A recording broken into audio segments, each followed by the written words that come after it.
यह सिर्फ एक वफात की कहानी नहीं है, ये उस दिन का जिक्र है जब मदीना रो पड़ा था। सहाबा टूट गए थे और पूरी उम्मत का दिल बैठ गया था। हजरत मोहम्मद सल्लल्लाहु अलैहि वसल्लम की जुदाई का वह मंजर, जिसे सुनकर आज भी आंखें नम हो जाती हैं। जब अल्लाह के रसूल सल्लल्लाहु अलैहि वसल्लम की बीमारी बढ़ी तो मदीना की गलियों में खामोशी उतर आई। हर दरवाजे पर दुआ थी, हर आंख में आंसू, क्योंकि सब जानते थे अगर रसूल सल्लल्लाहु अलैहि वसल्लम चले गए तो दुनिया कभी वैसी नहीं रहेगी। मदीना की फिजा उस दिन कुछ अलग ही थी। हवा में अजीब सी उदासी घुली हुई थी, जैसे कुदरत भी किसी बहुत बड़े जुदाई के लम्हे की गवाही देने वाली हो। मस्जिद नबवी सल्लल्लाहु अलैहि वसल्लम के आसपास सहाबा की आंखों में बेचैनी साफ झलक रही थी। सबके दिलों में एक ही सवाल था, क्या अल्लाह के रसूल सल्लल्लाहु अलैहि वसल्लम ठीक हो जाएंगे? हजरत मोहम्मद सल्लल्लाहु अलैहि वसल्लम की जिंदगी के आखिरी दिन शुरू हो चुके थे, मगर उस वक़्त किसी को अंदाज़ा नहीं था कि ये लम्हे इतिहास के सबसे दर्दनाक और यादगार लम्हे बनने वाले हैं। मदीना की फिजा पहले जैसी ही थी, मगर नबी करीम सल्लल्लाहु अलैहि वसल्लम के जिस्म में धीरे धीरे कमजोरी उतरने लगी थी। आप सल्लल्लाहु अलैहि वसल्लम को तेज बुखार ने आ घेरा था। जिस शरीर से कभी रहमतें बरसी थीं, आज वही शरीर बीमारी की आग में तप रहा था। तेज बुखार की वजह से चलना मुश्किल हो गया था। कई बार सहारा लेकर उठना पड़ता, मगर इसके बावजूद नबी सल्लल्लाहु अलैहि वसल्लम की जुबान पर कभी शिकवा नहीं आया। दर्द की उस हालत में भी आपकी सबसे बड़ी फिक्र उम्मत थी। आप सल्लल्लाहु अलैहि वसल्लम बार बार पूछते, क्या लोगों ने नमाज अदा कर ली? बीमारी बढ़ती जा रही थी, मगर आपके दिल की मोहब्बत और रहमत में कोई कमी नहीं आई। जब हालत कुछ ज़्यादा नाजुक होने लगी तो आपने अपनी तमाम बीवियों को बुलाया। नबी सल्लल्लाहु अलैहि वसल्लम हर मामले में इंसाफ और अदल को सबसे ऊपर रखते थे, इसलिए आपने उनसे अदब के साथ इजाज़त मांगी कि आखिरी दिनों में आप सल्लल्लाहु अलैहि वसल्लम हज़रत आयशा रज़ियल्लाहु अन्हा के घर रहना चाहते हैं, ताकि बीमारी की हालत में आराम मिल सके। ये सुनकर उम्मुल मोमिनीन की आंखें भर आईं। सबने दिल से इजाज़त दे दी, क्योंकि सब जानती थीं कि यह फैसला आसान नहीं है। इसके बाद नबी सल्लल्लाहु अलैहि वसल्लम को सहारा देकर हज़रत आयशा रज़ियल्लाहु अन्हा के घर ले जाया गया। रास्ते में हर कदम पर दर्द था, मगर चेहरे पर सब्र और रजा का नूर साफ झलक रहा था। हज़रत आयशा रज़ियल्लाहु अन्हा उन दिनों को याद करते हुए बताती हैं कि उन्होंने अपनी ज़िंदगी में ऐसा सब्र कभी नहीं देखा।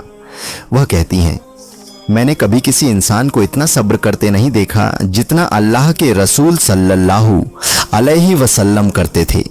तेज बुखार के बावजूद नबी सल्लल्लाहु अलैहि वसल्लम कभी अल्लाह की याद से गाफिल नहीं हुए। कभी जुबान से दुआ निकलती, कभी आंखों से आंसू बहते, मगर शिकवा कभी नहीं आया। जब दर्द बढ़ जाता तब भी आप सल्लल्लाहु अलैहि वसल्लम अल्लाह की हम्द और तस्बीह में मशगूल रहते। हज़रत आयशा रज़ियल्लाहु अन्हा बताती हैं कि कई बार बुखार इतना ज़्यादा होता कि आप सल्लल्लाहु अलैहि वसल्लम का जिस्म तपने लगता, मगर इसके बावजूद जब कोई सहाबी हाल पूछने आता तो आप सल्लल्लाहु अलैहि वसल्लम मुस्कुराकर जवाब देते। यह मुस्कान किसी दर्द को छुपाने के लिए नहीं थी, बल्कि यह उम्मत को सुकून देने के लिए थी। इन दिनों में नबी सल्लल्लाहु अलैहि वसल्लम की ज़िंदगी हमें एक बहुत बड़ी सीख देती है कि चाहे हालात कितने ही सख्त क्यों ना हो, अल्लाह पर भरोसा और सब्र कभी नहीं छोड़ना चाहिए। बीमारी की उस हालत में भी नबी सल्लल्लाहु अलैहि वसल्लम ने अपने अमल से यह साबित कर दिया कि सच्चा मोमिन वही है जो तकलीफ़ में भी अल्लाह की रज़ा पर राजी रहे। यही बीमारी की शुरुआत थी और यहीं से वह कहानी आगे बढ़ती है जिसने पूरी उम्मत को हमेशा के लिए रुला दिया। बीमारी की तकलीफ बढ़ती जा रही थी, मगर हज़रत मोहम्मद सल्लल्लाहु अलैहि वसल्लम के दिल की सबसे बड़ी चिंता आज भी वही थी जो पूरी ज़िंदगी रही थी, नमाज। जिस्म कमज़ोर हो चुका था, तेज़ बुखार बदन को तपाए हुए था, मगर आपकी ज़ुबान पर सबसे पहला सवाल यही आया, क्या लोगों ने नमाज पढ़ ली? ये सवाल सिर्फ एक सवाल नहीं था, बल्कि उम्मत के लिए एक पैगाम था। सहाबा जब भी यह सुनते उनकी आंखें भर आती। वे समझ रहे थे कि नबी करीम सल्लल्लाहु अलैहि वसल्लम की हालत नाजुक है, फिर भी उनकी फिक्र अपनी नहीं बल्कि उम्मत की इबादत की है। जब साहबा ने अर्जा किया कि लोग मस्जिद नबवी सल्लल्लाहु अलैहि वसल्लम में जमा हैं और आपके आने का इंतज़ार कर रहे हैं, तो नबी सल्लल्लाहु अलैहि वसल्लम ने उठने की कोशिश की। दो साहबा ने सहारा दिया। कदम लड़खड़ा रहे थे, जिस्म बोझिल हो चुका था और हर हरकत में दर्द साफ झलक रहा था। कुछ कदम चले मगर फिर कमजोरी ने जवाब दे दिया। नबी सल्लल्लाहु अलैहि वसल्लम खड़े न रह सके और वापस बैठ गए। उस पल मस्जिद के बाहर और घर के अंदर हर दिल कांप उठा। साहबा ने यह मंजर देखा तो उनकी आंखों से बेइख्तियार आंसू बहने लगे। वे जानते थे कि यह कोई मामूली बीमारी नहीं है। यह वही रसूल सल्लल्लाहु अलैहि वसल्लम है जो कभी जंगों में सबसे आगे रहते थे। आज नमाज के लिए उठना भी मुश्किल हो रहा है। तभी नबी करीम सल्लल्लाहु अलैहि वसल्लम ने इशारे से फरमाया कि हज़रत अबू बकर रज़ी अल्लाहु अन्हु लोगों को नमाज पढ़ाए। ये सुनते ही माहौल और भी गमगीन हो गया। सहाबा की सिसकियां बढ़ गईं, क्योंकि वे समझ रहे थे कि यह फैसला सिर्फ नमाज का नहीं बल्कि आने वाले वक्त की एक बड़ी निशानी है। हज़रत अबू बकर रज़ी अल्लाहु अन्हु के लिए यह जिम्मेदारी बहुत भारी थी। उनकी आवाज़ कांप रही थी, दिल रो रहा था, मगर रसूल सल्लल्लाहु अलैहि वसल्लम का हुक्म था। उन्होंने मस्जिद में जाकर इमामत की। जैसे ही उन्होंने तकबीर कही, मस्जिद आंसुओं से भर गई। हर सजदा भारी था, हर आयत दिल को चीर रही थी। नबी करीम सल्लल्लाहु अलैहि वसल्लम अपने घर में लेटे हुए भी उम्मत से जुड़े रहे। नमाज की आवाज़ उनके कानों तक पहुंच रही थी। ये उनके दिल को सुकून देने वाली आवाज़ थी कि उम्मत नमाज कायम रखे हुए है। इस मंजर ने सहाबा के दिलों में हमेशा के लिए यह बात बैठा दी कि नमाज इस्लाम की रूह है।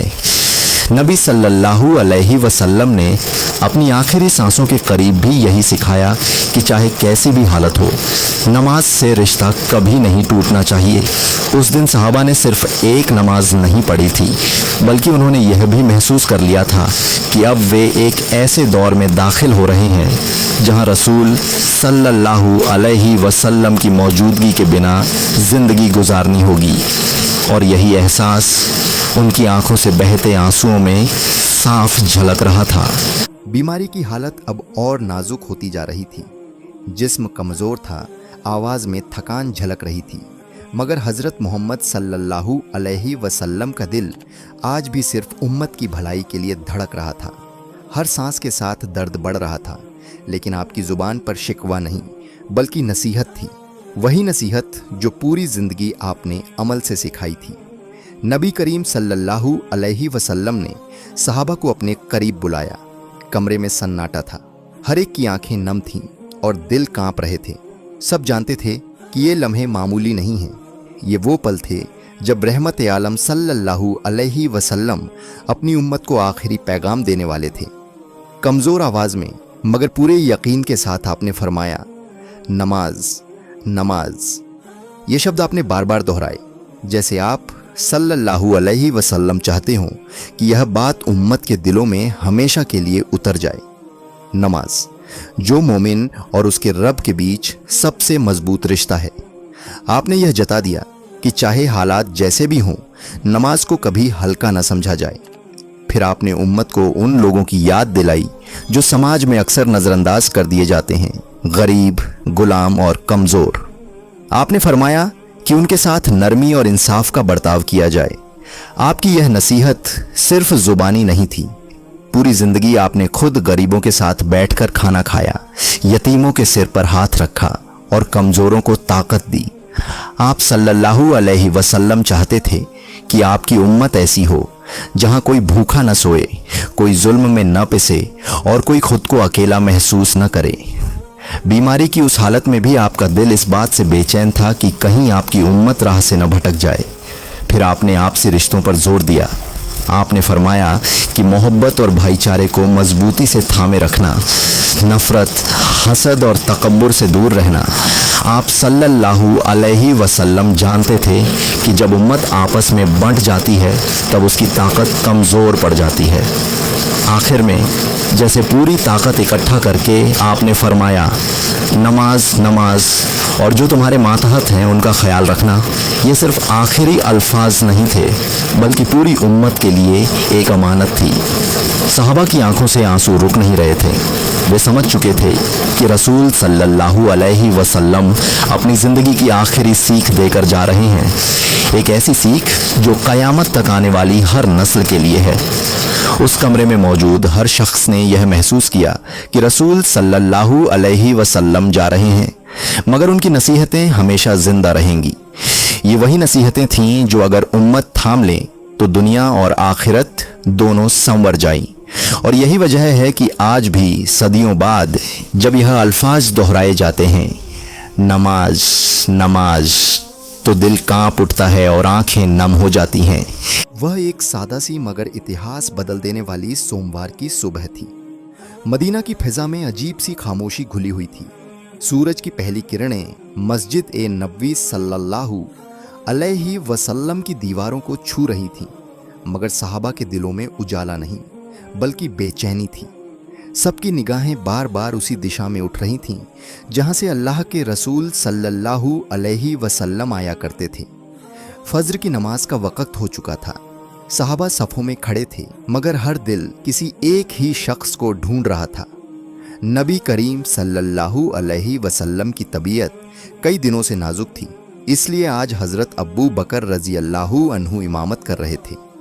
ان کی آواز میں لرز تھا، مگر وہ رسول صلی اللہ علیہ وسلم کے حکم پر نماز پڑھا رہے تھے۔ جیسے ہی نماز شروع ہوئی، مسجد میں سکون تو تھا، مگر دلوں میں طوفان مچا ہوا تھا۔ ہر سجدے میں دعا تھی، یا اللہ ہمارے رسول صلی اللہ علیہ وسلم کو شفا دے۔ اسی بیچ اچانک ایک ایسا منظر سامنے آیا جس نے ہر دل کو تھام لیا۔ مسجد کے اس حصے میں جہاں نبی کریم صلی اللہ علیہ وسلم کا کمرہ تھا، پردہ دھیرے سے ہٹا، اور پھر صحابہ کی آنکھوں نے وہ درشیہ دیکھا جسے وہ زندگی بھر نہیں بھول سکے۔ نبی کریم صلی اللہ علیہ وسلم نے مسجد کی طرف نظر ڈالی۔ آپ صلی اللہ علیہ وسلم کا چہرہ نور سے بھرا ہوا تھا۔ کمزوری کے باوجود اس چہرے پر ایک ہلکی سی مسکان تھی، وہی مسکان جو ہمیشہ امت کے لیے سکون بن جاتی تھی۔ جیسے ہی صحابہ کی نظر آپ صلی اللہ علیہ وسلم پر پڑی، ان کی آنکھیں چمک اٹھیں، دلوں میں امید جاگ اٹھی۔ کئی صحابہ نے تو نماز میں ہی یہ سمجھ لیا کہ نبی صلی اللہ علیہ وسلم اب بہتر ہو گئے ہیں۔ کچھ پل کے لیے ایسا لگا جیسے مدینہ پھر سے جی اٹھا ہو۔ حضرت ابو بکر رضی اللہ عنہ نے بھی پیچھے مڑ کر دیکھا۔ انہوں نے سوچا کہ شاید اب نبی صلی اللہ علیہ وسلم نماز کی امامت کے لیے آگے آ جائیں گے، مگر نبی کریم صلی اللہ علیہ وسلم نے اشارے سے انہیں نماز جاری رکھنے کو کہا۔ وہ مسکان، وہ نظر، وہ پل، کوئی نہیں جانتا تھا کہ یہ آخری دیدار ہے۔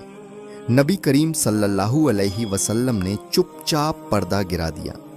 مسجد میں نماز جاری رہی، مگر دلوں کو یہ خبر نہیں تھی کہ ابھی ابھی انہوں نے اپنے رسول صلی اللہ علیہ وسلم کو آخری بار مسکراتے ہوئے دیکھ لیا ہے۔ نماز کے بعد صحابہ آپس میں کہنے لگے، الحمدللہ آج تو رسول اچھے لگ رہے تھے، مگر قدرت کا فیصلہ کچھ اور ہی تھا۔ یہ مسکان امت کے لیے ایک سکون بھی تھی اور ایک خاموش وداعی بھی۔ سوموار کی وہ صبح جو امید لے کر آئی تھی، کچھ ہی گھنٹوں بعد پوری امت کو آنسوؤں میں ڈبو دینے والی تھی، اور اتہاس گواہی دیتا ہے یہ وہ آخری صبح تھی جب صحابہ نے اپنے رسول صلی اللہ علیہ وسلم کو دیکھا۔ نماز کے بعد مسجد نبوی صلی اللہ علیہ وسلم کی فضا پھر سے خاموش ہو گئی تھی۔ صحابہ کے دلوں میں تھوڑی سی امید جاگی تھی، مگر گھروں کے بھیتر ایک انکہا درد پسرا ہوا تھا۔ حضرت محمد صلی اللہ علیہ وسلم کو سہارے سے ان کے ککش میں لے جایا گیا۔ وہاں حضرت عائشہ رضی اللہ عنہا موجود تھیں، نگاہوں میں آنسو، دل میں بے چینی، اور ہاتھوں میں وہ امانت جسے دنیا نے رحمت عالم صلی اللہ علیہ وسلم کے نام سے جانا۔ نبی کریم صلی اللہ علیہ وسلم حضرت عائشہ رضی اللہ عنہا کے سینے سے ٹیک لگا کر لیٹ گئے۔ جس سینے سے کبھی علم اور حکمت کی باتیں سنی گئی تھیں، آج اسی سینے پر امت کا سب سے بڑا درد ٹک گیا تھا۔ کمرے میں سناٹا تھا، ایسا سناٹا جس میں ہر سانس کی آہٹ بھی سنائی دیتی تھی۔ آپ صلی علیہ وسلم کی سانسیں بھاری ہو رہی تھیں، چہرے پر تھکان تھی مگر نور ویسا ہی چمک رہا تھا۔ حضرت عائشہ رضی اللہ عنہا نے دیکھا کہ آپ کے ہونٹ دھیرے دھیرے ہل رہے ہیں۔ انہوں نے کان لگا کر سنا، شاید یہ وہی الفاظ تھے جن سے آخرت کا دروازہ کھلنے والا تھا۔ نبی صلی اللہ علیہ وسلم فرما رہے تھے، اللہم غفر لی ورحمنی والحقنی بالرفیق الاعلی، اے اللہ مجھے بخش دے، مجھ پر رحم فرما اور مجھے اپنے سب سے اونچے ساتھیوں سے ملا دے۔ یہ دعا صرف الفاظ نہیں تھی، یہ ایک وداعی تھی، دنیا سے نہیں بلکہ اس راہ سے جہاں سے اب آگے کی منزل آخرت تھی۔ حضرت عائشہ رضی اللہ عنہا کی آنکھوں سے آنسو بہہ نکلے۔ وہ جانتی تھیں کہ یہ لمحے لوٹ کر نہیں آئیں گے۔ کچھ دیر کے لیے نبی صلی اللہ علیہ وسلم کی سانسیں ہلکی ہو گئیں۔ کمرے میں موجود ہر شخص کی دھڑکن تھم سی گئی۔ پھر اچانک آپ صلی اللہ علیہ وسلم کا ہاتھ ڈھیلا پڑ گیا۔ وہ ہاتھ جس نے یتیموں کے سر پر محبت سے ہاتھ رکھا تھا، وہ ہاتھ جس نے مظلوموں کو حوصلہ دیا تھا، وہ ہاتھ جس نے امت کو صحیح راستہ دکھایا تھا، اب سکون سے ٹھہر گیا تھا۔ حضرت عائشہ رضی اللہ عنہا نے محسوس کر لیا، اللہ کے رسول صلی اللہ علیہ وسلم اس دنیا سے رخصت ہو چکے ہیں۔ وہ پل ایسا تھا جسے شبدوں میں باندھنا مشکل ہے۔ وہ گھڑی جب رحمت عالم صلی اللہ علیہ وسلم امت کو چھوڑ کر اپنے رب کے پاس چلے گئے۔ کمرے میں سسکیاں تھیں مگر آوازیں تھمی ہوئی تھیں، جیسے درد بھی حد سے آگے بڑھ چکا ہو۔ باہر یہ خبر پہنچی تو مدینہ کی گلیاں رو پڑیں، ہر دل ٹوٹ گیا۔ جن آنکھوں نے رسول صلی اللہ علیہ وسلم کو دیکھا تھا آج وہ آنسوؤں سے بھر گئیں۔ صحابہ کو یقین ہی نہیں ہو رہا تھا کہ اب وہ آواز نہیں سنیں گے، وہ مسکان نہیں دیکھیں گے، وہ سایہ اب ان کے سر پر نہیں رہے گا۔ مگر اسی پل ایک سچائی بھی سامنے آئی۔ رسول صلی اللہ علیہ وسلم چلے گئے مگر ان کا پیغام زندہ ہے۔ ان کی آخری دعا، ان کا صبر اور ان کا اللہ پر بھروسہ، یہ سب امت کے لیے ہمیشہ کی امانت بن گیا۔ دنیا نے اس دن اپنا سب سے بڑا رہبر کھو دیا مگر آسمان نے اپنے سب سے پیارے بندے کا استقبال کیا۔ اور اس طرح سوموار کے اس دن حضرت محمد صلی اللہ علیہ وسلم نے اس دنیا سے وداعی لی مگر اپنے پیچھے ایمان، محبت اور ہدایت کا ایسا نور چھوڑ گئے جو قیامت تک روشنی دیتا رہے گا۔ جیسے ہی یہ خبر مدینہ کی گلیوں میں پھیلی کہ اللہ کے رسول صلی اللہ علیہ وسلم اس دنیا سے رخصت ہو چکے ہیں، شہر پر جیسے قیامت ٹوٹ پڑی۔ وہ مدینہ جو کچھ گھنٹے پہلے تک نبی صلی اللہ علیہ وسلم کی ایک مسکان سے جی اٹھا تھا، اب سناٹے اور سسکیوں سے بھر گیا۔ ہر گلی، ہر گھر، ہر دل سے ایک ہی آواز اٹھ رہی تھی، رونے کی۔ صحابہ اس خبر کو ماننے کو تیار ہی نہیں تھے۔ کسی کی آنکھیں پتھر سی ہو گئیں، کسی کی زبان ساتھ چھوڑ گئی۔ جو کل تک رسول صلی اللہ علیہ وسلم کے ساتھ بیٹھے تھے، آج وہی لوگ اپنے آنسوؤں پر قابو نہیں رکھ پا رہے تھے۔ ایسا لگ رہا تھا مانو زمین ان کے پیروں تلے سے کھسک گئی ہوں۔ اسی صدمے کے عالم میں حضرت عمر رضی اللہ عنہ مسجد نبوی صلی اللہ علیہ وسلم میں کھڑے ہو گئے۔ ان کی آنکھوں میں آگ تھی، دل میں درد اور ہاتھ میں تلوار۔ آواز کانپ رہی تھی مگر لہجہ سخت تھا۔ انہوں نے اعلان کیا، جو کوئی یہ کہے گا کہ رسول صلی اللہ علیہ وسلم کا انتقال ہو گیا ہے، میں اس کی گردن اڑا دوں گا۔ رسول صلی اللہ علیہ وسلم نہیں مرے ہیں۔